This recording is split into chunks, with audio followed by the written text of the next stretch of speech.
आज मैं आपको लंग कैंसर के बारे में 5 या 6 कुछ प्रमुख बिंदुओं में इसके बारे में बताने जा रहा हूँ, जिसमें से कि सबसे पहला ये होगा कि लंग कैंसर के क्या लक्षण होते हैं, इसकी वजह से मरीज को क्या तकलीफ होती है, जिससे कि ये पता लगाया जा सके कि मरीज लंग कैंसर से ग्रसित है। दूसरा कि इसकी डायग्नोसिस कैसे की जाती है। एक बार जब लंग कैंसर के लक्षण दिखने लग गए तो कौन कौन सी जांचें करानी हैं, कैसे इसकी डायग्नोसिस करनी है ताकि जल्दी से इसकी डायग्नोसिस हो सके और फिर इसका इलाज हो सके। तीसरी नंबर का पॉइंट कि एक बार जब लंग कैंसर की डायग्नोसिस हो गई तो अब इसके इलाज के लिए हमारे पास क्या क्या सुविधा है, किन किन माध्यमों से इसका इलाज किया जा सकता है, जैसे कि सर्जरी, कैंसर की दवा जिसको हम लोग कीमोथेरेपी या जनरल ब्रॉड सेंस में सिस्टमिक थेरेपी कहते हैं, या रेडिएशन थेरेपी द्वारा, या इन सबों का एक मिला जुला स्वरूप। तो तीसरा इंपॉर्टेंट इंफॉर्मेशन होगा इसके ट्रीटमेंट के बारे में। उसके बाद हम लोग ये समझेंगे कि लंग कैंसर की क्या प्रोग्नोसिस होती है, क्या लंग कैंसर जिंदगी का अंत है, या लंग कैंसर का सही से इलाज किया जा सके तो उसके बाद भी कोई जीवन है, तो इसके बारे में हम लोग समझेंगे। और फिर फाइनली मैं कुछ बातें इसके प्रिवेंशन को लेकर के आपको बताऊंगा कि ऐसे क्या माध्यम हैं, ऐसे क्या तरीके हैं जिससे कि लंग कैंसर के इंसिडेंट्स को कम किया जा सके, लोग इससे बच सकें। तो इसके प्रिवेंशन के बारे में बता करके अपने इस टॉपिक को ख़त्म करें। तो हम आते हैं अब कि लंग कैंसर के क्या लक्षण होते हैं, इसकी वजह से क्या तकलीफ होती है और कैसे ये पहचाना जा सकता है कि किसी मरीज को लंग कैंसर हो गया है। तो लंग कैंसर के लक्षणों में ये होता है कि करीब करीब मैं आपको बताऊं तो 5 से 10% तक लोगों में कोई लक्षण नहीं होता है। कई बार क्या होता है कि मरीज अपनी किसी दूसरी परेशानी की वजह से डॉक्टर के पास जाता है, जिसके लिए उसको एक्सरे की ज़रूरत पड़ती है, और जब एक्सरे कराया जाता है तो देखा जाता है कि उसके फेफड़ों के अंदर एक छोटा सा स्पॉट है, और जब वो स्पॉट एक्सरे में पकड़ में आता है, अभी पेशेंट को कोई लक्षण नहीं है, वो किसी दूसरी वजह से डॉक्टर के पास गया, एक्सरे कराया गया, उसमें उसके चेस्ट एक्सरे में एक स्पॉट मिल गया, और जब उसकी आगे की जांच कराई गई तो पता चला कि ये स्पॉट लंग कैंसर की वजह से है। तो ऐसे मरीज 5 से 10% तक होते हैं जिनमें कि लंग कैंसर का कोई सिम्टम नहीं होता है, कोई लक्षण नहीं होते हैं, और वो किसी अन्य परेशानी की वजह से पकड़ में आ जाते हैं। बाकी करीब 90% मरीजों में लंग कैंसर का जो मुख्य सबसे कॉमन सिम्टम है, मुख्य लक्षण है, वो होता है खांसी आना, परसिस्टेंट कफ। खांसी में भी परसिस्टेंट कफ, ऐसा कफ जो लंबे समय से बना हुआ है और जो कई बार कफ का साधारण ट्रीटमेंट लेने के बाद भी ठीक ना हो रहा हो। तो परसिस्टेंट कफ, और कफ के साथ में स्पुटम यानी कि बलगम में खून का आना। तो परसिस्टेंट कफ एंड हेमोप्टाइसिस, बलगम में खून के आने को हेमोप्टाइसिस कहा जाता है। ये दोनों लंग कैंसर के सबसे कॉमन सिम्टम्स हैं, और यही दोनों सिम्टम्स टीबी में भी पाए जाते हैं। टीबी के भी यही दोनों सबसे कॉमन सिम्टम्स हैं। तो कई बार लंग कैंसर की डायग्नोसिस इसलिए भी डिले हो जाती है क्योंकि उसको टीबी समझ करके उसकी इलाज किया जाता है और लंग कैंसर को रूल आउट नहीं किया जाता है। इसीलिए ये बहुत ज़रूरी हो गया है कि अगर आपको ये दोनों सिम्टम्स हैं, परसिस्टेंट कफ और ब्लड इन स्पुटम, तो ऐसे केसेस में कैंसर को रूल आउट करना बहुत ज़रूरी है और ये कैंसर हो सकता है। इसके अलावा भी लंग कैंसर के बहुत सारे सिम्टम्स होते हैं। अगर हम सिम्टम्स को एक ग्रेड करना चाहें, कैटेगराइज करना चाहें, तो इसमें हम उसको इस तरीके से डिवाइड कर सकते हैं कि फेफड़ों के अंदर जब लंग कैंसर है तो उसकी वजह से क्या सिम्टम होंगे, जब वो लंग कैंसर और थोड़ा एडवांस स्टेज में पहुंच गया और फेफड़ों से निकल करके छाती के अंदर आसपास के ऑर्गन्स में, आसपास की जगहों पे फैल गया, उसकी वजह से क्या सिम्टम्स आ सकते हैं, और जब लंग कैंसर आखिरी स्टेज में पहुंच जाता है, आखिरी स्टेज मतलब जब वो फैल गया और शरीर के अन्य भागों में भी फैल के चला गया, जैसे कि दिमाग के अंदर, लीवर के अंदर, हड्डियों के अंदर या कहीं और पर, इसको हम लोग आखिरी स्टेज का कैंसर कहते हैं। और इस स्टेज में जब कैंसर पहुंच गया तो उसमें क्या लक्षण हो सकते हैं। तो इन 3 अलग अलग श्रेणियों में हम लोग लंग कैंसर के सिम्टम्स को डिवाइड कर सकते हैं। तो जो 2 सबसे मुख्य कैंसर के सिम्टम्स मैंने आपको बताए लंग कैंसर के, वो लोकल, जब कैंसर फेफड़ों के अंदर रहता है तब के वो मोस्ट कॉमन सिम्टम्स हैं। इसके अलावा जब वो निकल करके फेफड़ों से आसपास के इलाकों में छाती के अंदर ही फैल जाता है तो वो दूसरे अन्य तरह के लक्षण भी पैदा कर सकता है। जैसे कि अगर कैंसर की वजह से लंग के बाहरी जो एक लेयर होती है जिसको प्लूरल कैविटी कहते हैं, उसके अंदर अगर पानी भर जाता है तो इसकी वजह से मरीज को सांस लेने में दिक्कत होने लग जाती है, मरीज की सांस फूलने लग जाती है। तो इसको ये एक इम्पॉर्टेंट सिम्टम हो जाता है। अगर वो फैल करके यहाँ आसपास गले के पास में कुछ नसें होती हैं, जैसे कि रिकरेंट लेरिंजियल नर्व, वहाँ पे अगर ये फैल करके ग्रंथियों में चला जाता है और इस नस को दबाने लगता है, तो इसकी वजह से मरीज की आवाज़ में बदलाव आने लग जाते हैं। उसकी आवाज़ भारी हो सकती है, बैठ जाती है, या अगर अंग्रेजी भाषा में हम लोग समझना चाहें तो उसको कहा जाता है कि होर्सनेस ऑफ वॉइस।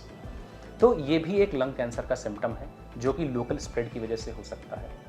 अगर ये कैंसर लंग से निकल करके चेस्ट वॉल में आ जाता है तो वहाँ पर ये दर्द पैदा कर सकता है, सांस लेने में तकलीफ पैदा कर सकता है।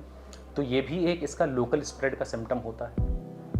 इसके अलावा अगर हम ये देखें अब कि अगर कैंसर फैल करके शरीर के दूसरे हिस्से में पहुँच गया है, जैसे कि अगर ये दिमाग में पहुँच गया है, तो इसकी वजह से मरीज को झटके आ सकते हैं, दौरे आ सकते हैं, जिसको कि आम भाषा में मिर्गी के दौरे कहे जाते हैं। मरीज को उल्टी हो सकती है, मरीज को चक्कर आ सकते हैं। तो ये सारे लक्षण दिमाग में कैंसर के फैलने की वजह से हो सकते हैं। अगर ये शरीर की हड्डियों में फैल जाता है, जैसे कि रीढ़ की हड्डियों में या अन्य हड्डियों में, हाथ पैर की हड्डियों में अगर फैल करके चला जाता है, तो ये वहाँ लोकल सिम्टम जनरेट कर सकता है, जैसे कि हड्डियों में दर्द होना, या अगर वहाँ बहुत ज़्यादा फैल गया है तो एक छोटे मोटे इंजरी से हड्डियों का टूट जाना। तो ये हड्डियों में फैलने के लक्षण हो सकते हैं। इसके अलावा अगर वो पेट में कहीं फैल करके गया है, जैसे लीवर में फैल करके गया है, तो उस लोकल एरिया में दर्द पैदा कर सकता है या उस ऑर्गन का फेलियर भी कर सकता है। तो ये सारे सिम्टम्स इसके स्टेज 4 में जाने के संकेत होते हैं कि अब ये बीमारी फैल करके पूरे शरीर में फैल गई है और आखिरी स्टेज में पहुंच गई है। तो ये सारे आखिरी स्टेज के लक्षण होते हैं। तो बेसिकली लंग कैंसर के यही प्रमुख लक्षण हैं। अगर इसमें से किसी भी मरीज को इनमें से कोई भी लक्षण दिखाई देते हैं तो उसको तुरंत अपने डॉक्टर को जाके संपर्क करना चाहिए और उसकी सलाह लेनी चाहिए। और अगर डॉक्टर को ये लगता है कि इसमें लंग कैंसर हो सकता है तो इसमें वो जांचें कराएंगे लंग कैंसर की डायग्नोसिस करने के लिए, ताकि अगर कैंसर है तो वो जल्दी पकड़ में आ सके और इसका क्यूरेटिव इंटेंशन से ट्रीटमेंट हो सके। अब हम ये जानेंगे कि लंग कैंसर के क्या कारण हो सकते हैं, किन कारणों की वजह से लंग कैंसर होता है।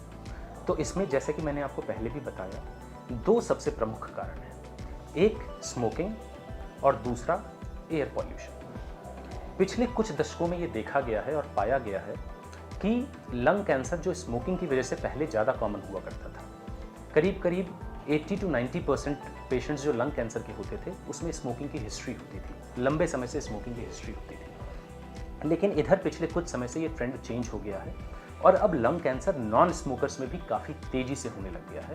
और इसका एक प्रमुख कारण बढ़ता हुआ वायु प्रदूषण या एयर पॉल्यूशन जिसे हम कह सकते हैं वो है। जो स्मोकिंग, टोबैको स्मोकिंग होती है, इसमें बहुत सारी स्टडीज़ में ये पाया गया है, ऐसी रिपोर्ट मिली है कि इसमें बहुत सारे कैंसर कॉजिंग एजेंट्स होते हैं जिसको कार्सिनोजेंस कहा जाता है, जिनकी वजह से कैंसर होता है। और टोबैको के स्मोक में, यानी कि सिगरेट के या बीड़ी के स्मोक में 70 से भी ज़्यादा ऐसे कैंसर कॉजिंग एजेंट्स पाए गए हैं जिनकी वजह से वो लंग कैंसर करते हैं। और जब एयर पॉल्यूशन की हम बात करते हैं तो ऐसे ही बहुत सारे एजेंट्स, बहुत सारे पार्टिकल्स अब हम लोगों को एयर पॉल्यूशन में भी देखने को मिल रहे हैं। तो यही कारण है कि अब नॉन स्मोकर्स में भी लंग कैंसर बहुत ज़्यादा हो रहा है और उसका ये एक बहुत प्रमुख कारण हो गया है। बहुत सारे ऐसे शोध हुए हैं, स्टडीज़ हुई हैं, जिसमें कि अब एक कंपैरिजन से ये पता हमें चलता है कि एयर पॉल्यूशन कितना है और वह कितने सिगरेट के कंजम्पशन के बराबर हो गया है। जैसे कि एक स्टडी में ये पाया गया है कि अगर 22.5 माइक्रोग्राम ऑफ 2.5 पार्टिकुलेट मैटर का अगर एयर पॉल्यूशन है तो वो 1 सिगरेट के बराबर होता है। यानी कि इतने ग्राम का अगर एयर पॉल्यूशन हम इनहेल कर रहे हैं तो वो 1 सिगरेट पीने के बराबर हो जाता है। जबकि आज स्थिति ऐसी है कि ना केवल विदेशों में, इवन भारत में पॉल्यूशन का स्तर इतना बढ़ गया है, खास करके मेट्रो सिटीज़ में और कैपिटल सिटीज़ में, कि वहाँ प्रदूषण बहुत ज़्यादा है और वहाँ का प्रदूषण का लेवल इतना है कि वो लगभग 10 से 15 सिगरेट पर डे पीने के बराबर का वो पॉल्यूशन लेवल हो गया है। तो इससे आप समझ सकते हैं कि वायु प्रदूषण कितना फैल गया है और इसकी वजह से लंग कैंसर होने का खतरा कितना ज़्यादा बढ़ गया है। तो ये दो सबसे प्रमुख कारण हैं। इसके अलावा और भी कुछ कारण होते हैं जिनकी वजह से लंग कैंसर हो सकता है, जैसे कि कुछ जेनेटिक फैक्टर्स हैं, कुछ स्पेसिफिक पार्टिकल्स हैं जैसे रेडॉन का एक्सपोजर, आर्सेनिक का एक्सपोजर, इसकी वजह से भी होता है। लेकिन अगर मुझसे कोई पूछे कि आप सबसे इम्पॉर्टेंट कारण बताइए लंग कैंसर का, तो मैं यही दोनों बताऊंगा। एक tobacco smoking in the form of cigarette या फिर बीड़ी, और दूसरा ये बढ़ता हुआ एयर पॉल्यूशन। ये दो सबसे प्रमुख कारण हैं लंग कैंसर के। अब मैं आपको ये बताऊंगा कि लंग कैंसर में स्क्रीनिंग का क्या महत्व है, आखिर ये स्क्रीनिंग होती क्या है।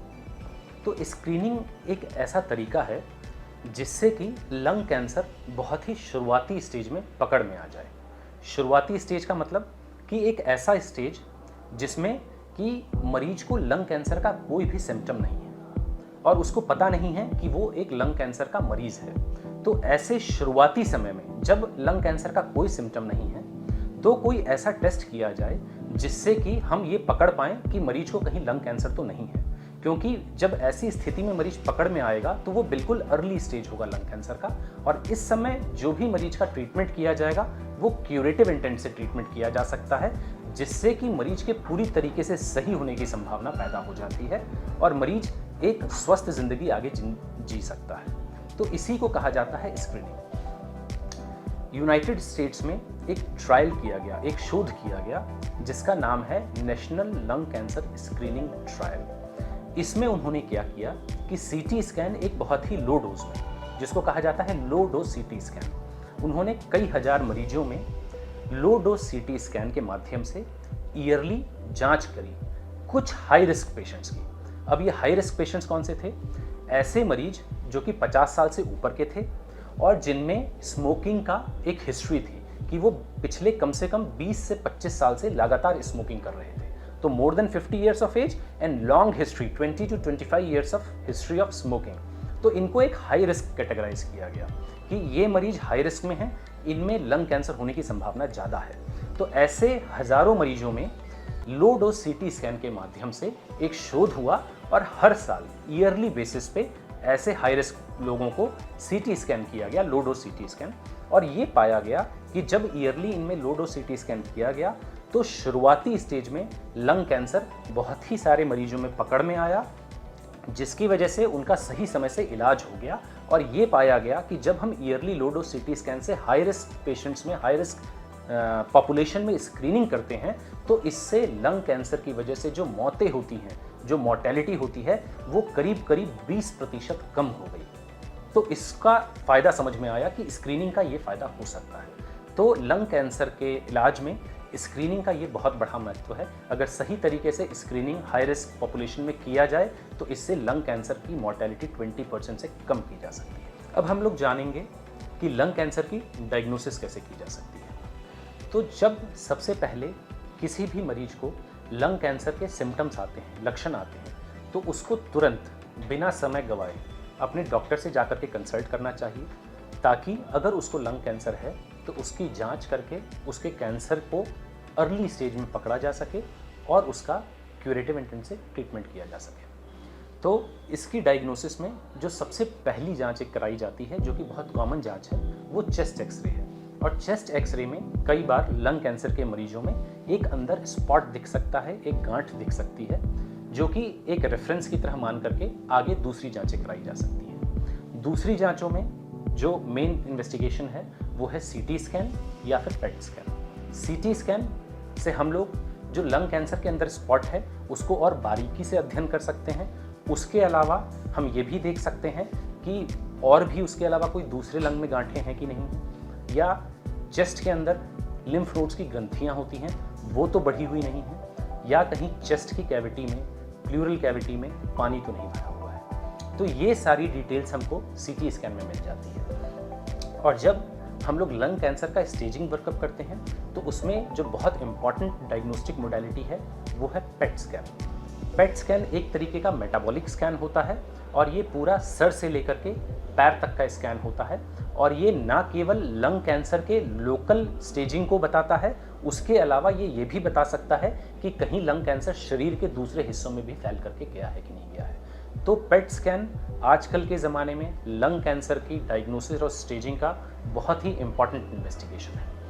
तो जब डॉक्टर ने ये देख लिया कि मरीज के फेफड़ों में गांठ है, उसके और बाकी शरीर में कहीं कोई गांठ है कि नहीं है, तब फिर जो अगली जांच होती है वो बायोप्सी की जांच होती है। और बायोप्सी के माध्यम से लंग कैंसर की गांठ में से एक टिश्यू, छोटा सा टिश्यू निकाला जाता है और उसको फिर पैथोलॉजिकल जांच के लिए भेजा जाता है, जिससे कि ये कंफर्म होता है कि मरीज को कैंसर है कि नहीं है, और अगर कैंसर है तो ये किस प्रकार का कैंसर है।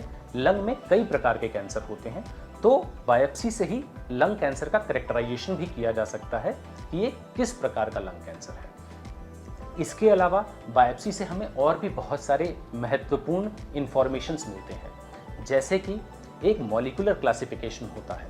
तो हम लोग बायोप्सी के माध्यम से लंग कैंसर का मॉलिक्यूलर क्लासिफिकेशन भी कर सकते हैं, जो कि आगे उसके ट्रीटमेंट में बहुत ही इम्पॉर्टेंट रोल अदा करता है। इसी समय मैं आपको ये भी बता देना चाहता हूँ कि लंग कैंसर की या किसी भी कैंसर की बायोप्सी के साथ एक मिथ एसोसिएटेड है कि जब हम लोग बायोप्सी करते हैं तो कैंसर फैल जाता है, लेकिन ऐसा बिल्कुल भी नहीं है। ये मानना बिल्कुल ही गलत होगा। बायोप्सी एक बहुत ही महत्वपूर्ण जांच है और इस जांच को करने के बाद ही लंग कैंसर की कंफर्मेटरी डायग्नोसिस हो सकती है।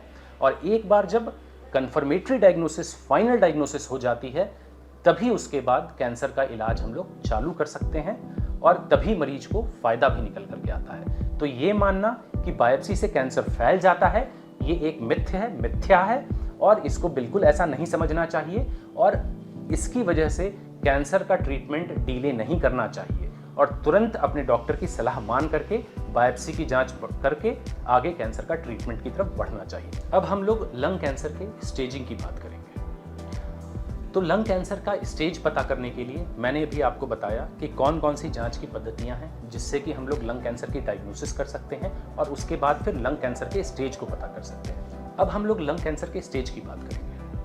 तो अभी हमने देखा कि लंग कैंसर की डायग्नोसिस और स्टेजिंग के लिए अलग अलग तरीके के इन्वेस्टिगेशंस हो सकते हैं, और लंग कैंसर की स्टेजिंग के लिए जो बहुत ही इंपॉर्टेंट इन्वेस्टिगेशन है उसमें सीटी स्कैन और पेट स्कैन शामिल है। लंग कैंसर का बेसिकली 4 स्टेज होता है और ये स्टेज पता करने के लिए लंग कैंसर का TNM द्वारा क्लासिफिकेशन किया जाता है, स्टेजिंग की जाती है और फिर उसके आधार पे एक फाइनल स्टेज डिसाइड किया जाता है। अब ये TNM क्या होता है? तो TNM में T स्टैंड्स फॉर ट्यूमर, और ये ट्यूमर की साइज के बारे में बताता है कि ट्यूमर कितना बड़ा है और कहाँ तक पहुँच रहा है। इसके अलावा TNM स्टेजिंग में दूसरे नंबर पे N आता है, जो कि लिम्फ नोड्स के लिए स्टैंड करता है, और इससे ये पता चलता है कि लंग कैंसर लिम्फ नोड्स की ग्रंथियां जो कि चेस्ट वॉल के अंदर होती है उसमें कौन कौन सी ग्रंथियों में किस किस लेवल पे फैल चुका है, तो वो नोडल स्टेजिंग होती है। N stands for nodal staging, तो उसका क्या नोडल स्टेजिंग है। और तीसरे नंबर पे आता है M मीन्स मेटास्टेटिक, कि बीमारी अब कहाँ कहाँ फैल करके जा चुकी है, क्या वो दूसरे अंगों में भी फैल करके जा चुकी है, जैसे कि ब्रेन में, दिमाग में, बोन में, लीवर में, वो शरीर के दूसरे हिस्सों में फैल करके जा चुकी है कि नहीं, तो वो इट स्टैंड्स फॉर M। तो इस T, N और M के माध्यम से हम लोग कैंसर को स्टेज करते हैं और फिर इसको कंबाइन करके पेशेंट का एक फाइनल स्टेज निकालते हैं।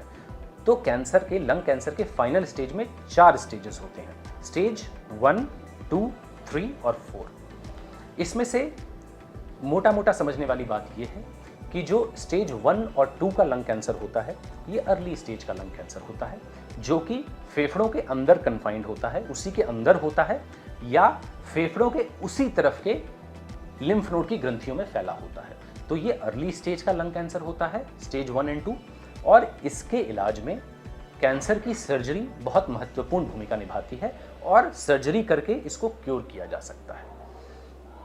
इसके बाद आता है लंग कैंसर का स्टेज 3, जिसको ब्रॉडली स्टेज 3A और स्टेज 3B में डिवाइड किया गया है, जिसमें कि स्टेज 3A में क्या होता है कि अब स्टेज 3 में जो लंग कैंसर है वो निकल करके जो हमारे चेस्ट के बीच वाली हिस्से में जो ग्रंथियां होती हैं वहां तक पहुंच गया होता है। तो स्टेज 3 में वहां तक पहुंच गया होता है, और स्टेज 3B में, स्टेज 3A में बीच वाली ग्रंथियों में पहुंच गया होता है सेम साइड की, और स्टेज 3 में दूसरी तरफ की ग्रंथियों में भी क्रॉस ओवर करके दूसरे तरफ के चेस्ट वॉल की ग्रंथियों में भी पहुंच चुका होता है। तो इसमें जो स्टेज 3A का कैंसर होता है इसमें भी सर्जरी का रोल है, लेकिन इसमें केवल सर्जरी के अलावा कैंसर की कीमोथेरेपी का भी रोल है और कैंसर की रेडिएशन थेरेपी का भी रोल है, और एक तरीके का कंबाइंड मोडालिटी ट्रीटमेंट करके इसका इलाज किया जाता है, जिसमें कि तीनों माध्यम से इलाज को प्राथमिकता दी गई है। दूसरा है स्टेज 3B, जिसमें कि कैंसर की सर्जरी का बहुत ज़्यादा रोल नहीं है, और ऐसे स्टेज में कैंसर का इलाज बेसिकली कीमोथेरेपी और रेडिएशन थेरेपी के माध्यम से किया जाता है। और आखिरी स्टेज यानी कि स्टेज 4, जो कि लास्ट स्टेज भी कहा जाता है, इस स्टेज में मरीज का कैंसर शरीर के दूसरे अंगों में फैल करके जा चुका होता है और वो आखिरी स्टेज में पहुंच चुका होता है। और आखिरी स्टेज में बेसिकली सिस्टमिक थेरेपी, जिसमें कि कीमोथेरेपी भी आती है, टारगेटेड थेरेपी भी आती है और इम्यूनोथेरेपी भी आती है। तो बेसिकली सिस्टमिक थेरेपी के माध्यम से लास्ट स्टेज, स्टेज 4 के कैंसर का इलाज किया जाता है। तो ये कैंसर के, लंग कैंसर के सारे स्टेजेस हैं, जिसका कि ट्रीटमेंट में बहुत बड़ा इम्प्लीकेशन है। अब हम लोग लंग कैंसर के इलाज के बारे में बात करेंगे कि लंग कैंसर का ट्रीटमेंट कैसे किया जाता है। तो बेसिकली लंग कैंसर के ट्रीटमेंट के 3 माध्यम हैं: सर्जरी, सिस्टमिक थेरेपी, जिसको कि जनरल भाषा में लोग कीमोथेरेपी के नाम से भी पहचानते हैं, और रेडिएशन थेरेपी। तो ये 3 मेन विधियां हैं जिसके द्वारा लंग कैंसर का ट्रीटमेंट किया जाता है। जैसा कि अभी मैंने थोड़ी देर पहले भी आपको बताया, जो शुरुआती स्टेज का लंग कैंसर होता है उसमें सर्जरी का बहुत महत्वपूर्ण रोल है और इसको सर्जरी के माध्यम से क्योर किया जा सकता है। तो खास करके जो स्टेज 1 और 2 के कैंसर हैं, इसमें सर्जरी का बहुत इंपॉर्टेंट रोल है और इसमें मेन ट्रीटमेंट मोडालिटी जो होती है वो सर्जरी होती है। सर्जरी के अलावा भी इसमें एडजुवेंट फॉर्म में, यानी कि सर्जरी के बाद में कीमोथेरेपी या रेडिएशन थेरेपी का रोल हो सकता है, वो अन्य बातों पर भी निर्भर करता है। इसके अलावा जब हम स्टेज 3A की बात करते हैं तो इसमें एक कंबाइंड मोडालिटी ट्रीटमेंट दिया जाता है, जिसमें कि कैंसर की दवा के माध्यम से या रेडियोथेरेपी के माध्यम से, जिसमें कि कैंसर के सेल्स पे किरणें डाली जाती हैं और कैंसर को जला करके समाप्त करने की कोशिश की जाती है। इसके माध्यम से सिस्टमिक थेरेपी, रेडियोथेरेपी और सर्जरी, इनका एक मल्टी मोडालिटी ट्रीटमेंट, जिसको कि कॉम्बिनेशन ट्रीटमेंट भी कहा जाता है, उसके माध्यम से इलाज किया जाता है। जब मरीज का कैंसर स्टेज 3B में पहुंच चुका होता है तो ऐसे मरीजों में सर्जरी का रोल नहीं है और इनका मेन जो ट्रीटमेंट होता है वो सिस्टमिक थेरेपी, कीमोथेरेपी और रेडिएशन थेरेपी के माध्यम से होता है। और जब मरीज का कैंसर लास्ट स्टेज में पहुंच चुका होता है तो ऐसे में जो ट्रीटमेंट होता है लंग कैंसर का, वो सिस्टमिक थेरेपी के माध्यम से होता है। हर लंग कैंसर के ट्रीटमेंट में एक मल्टी डिसिप्लिनरी ट्यूमर बोर्ड का बहुत बड़ा महत्व है। यहाँ पे कैंसर के, लंग कैंसर के ट्रीटमेंट से जुड़े हुए सारे विशेषज्ञ पार्टिसिपेट करते हैं, सारे डॉक्टर मिलते हैं, मरीज की बीमारी के बारे में डिस्कशन किया जाता है और फिर जो बिल्कुल स्टैंडर्डाइज्ड ट्रीटमेंट है, जो गाइडलाइन पे बेस्ड ट्रीटमेंट है, वो उस मरीज के लिए डिसाइड किया जाता है और फिर उसको उस मरीज के लिए लागू किया जाता है।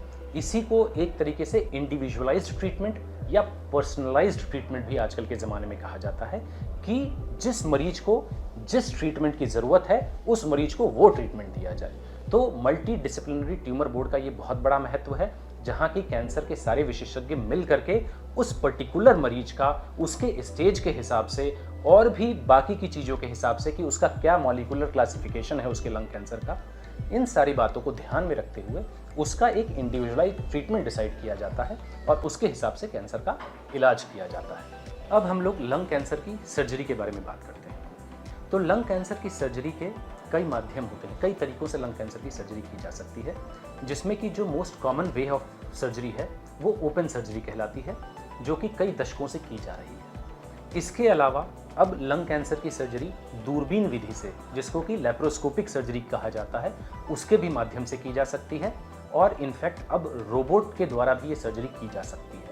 तो जब ये दूरबीन के माध्यम से की जाती है तो इसको video assisted thoracoscopic surgery, watts कहा जाता है, और जब इसी सर्जरी को करने के लिए रोबोट का यूज़ किया जाता है तो इसको रोबोटिक वैट्स या फिर rats, robotic assisted thoracoscopic surgery भी कहा जाता है। तो पहले हम लोगों को ये समझना बहुत ज़रूरी है कि जब भी किसी मरीज में लंग कैंसर का डायग्नोसिस होता है तो हम ऐसे मरीजों को तुरंत सर्जरी के लिए नहीं लेकर के जाते हैं। सर्जरी के पहले भी एक बहुत महत्वपूर्ण फेज़ होता है जिसमें कि मरीज को सर्जरी के लिए तैयार किया जाता है, जिसको कि प्री ऑपरेटिव प्रिपरेशन कहा जाता है, जिसका कि लंग कैंसर की सर्जरी में बहुत ही महत्वपूर्ण रोल है।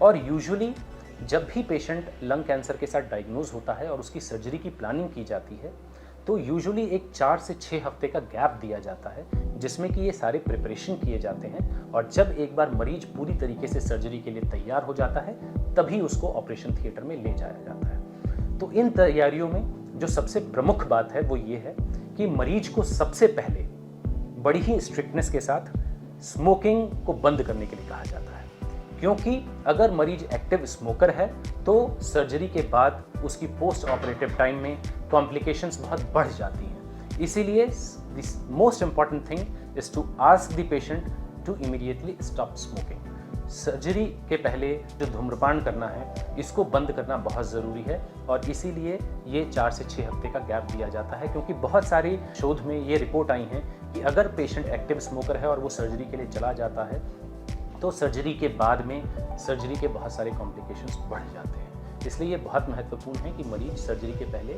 तंबाकू का सेवन बंद कर दे। दूसरी बात ये कि अगर मरीज को निमोनिया के भी लक्षण हैं, कुछ उसको इन्फेक्शन है, खांसी आ रही है, बुखार आ रहा है, तो पहले उसका एक एंटीबायोटिक का कवरेज दे करके उस स्थिति को ठीक किया जाए और तभी उसका ऑपरेशन के बारे में सोचा जाए, अन्यथा उसकी वजह से भी सर्जरी के बाद बहुत सारे कॉम्प्लिकेशंस हो सकते हैं। बहुत सारे मरीजों में ब्रोंकोस्पाज्म की एक कंडीशन होती है जिसमें कि उसके सांस के जो रास्ते होते हैं, विंड पाइप होता है, उस पर स्पाज्म हो जाता है। तो ऐसे मरीजों को ब्रोंकोडायलेटर्स पे लेकर के उसकी इस समस्या को दूर करने के बाद ही उसको ऑपरेशन थिएटर में ले जाना चाहिए। इसके अलावा मरीज की लंग की कैपेसिटी, ब्रीदिंग कैपेसिटी को इम्प्रूव करना बहुत ज़रूरी है। जितना पेशेंट का पल्मोनरी फंक्शन अच्छा रहेगा, जितना लंग की कैपेसिटी अच्छी रहेगी, सर्जरी के बाद उसकी रिकवरी उतनी ही अच्छी होती है। तो लंग की कैपेसिटी को इंक्रीज करने के कई माध्यम हैं, जैसे कि हम यूजुअली पेशेंट को एडवाइस करते हैं कि वो सर्जरी के पहले एटलीस्ट कम से कम 2 वीक तक ट्रेडमिल पे दौड़ना चालू कर दे। अगर वो अपने घर पे रहता है और घर कई मंजिलों का है तो वो रोज़ कई बार ग्राउंड फ्लोर से लेकर के छत तक सीढ़ियों पे ऊपर नीचे उतरना चालू कर दे, जिससे कि उसकी सांस लेने की कैपेसिटी बढ़ जाए, लंग की कैपेसिटी बढ़ जाए, उसका पल्मोनरी फंक्शन बहुत अच्छा हो जाए, जिससे कि सर्जरी के बाद उसकी रिकवरी अच्छे से हो सके।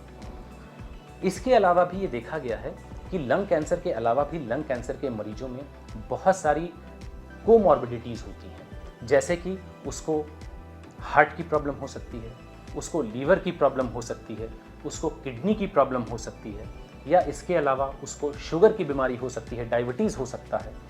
तो सर्जरी के पहले इन सब का भी ऑप्टिमल कंट्रोल बहुत ज़रूरी है और इसके लिए इससे संबंधित स्पेशलिस्ट से मरीज़ को दिखाया जाता है। उसकी अगर ज़रूरत हो तो दवा चालू की जाती है और एक बार जब ये सारे कंडीशंस को ऑप्टिमाइज कर दिया जाता है, ऑप्टिमल कंट्रोल कर दिया जाता है, तभी मरीज को ऑपरेशन के लिए फिट माना जाता है। तो ये सारी चीज़ें सर्जरी के पहले मरीज में करना बहुत ज़रूरी है और अगर इन चीज़ों को ध्यान दिया गया तभी सर्जरी का रिजल्ट बहुत अच्छा आता है।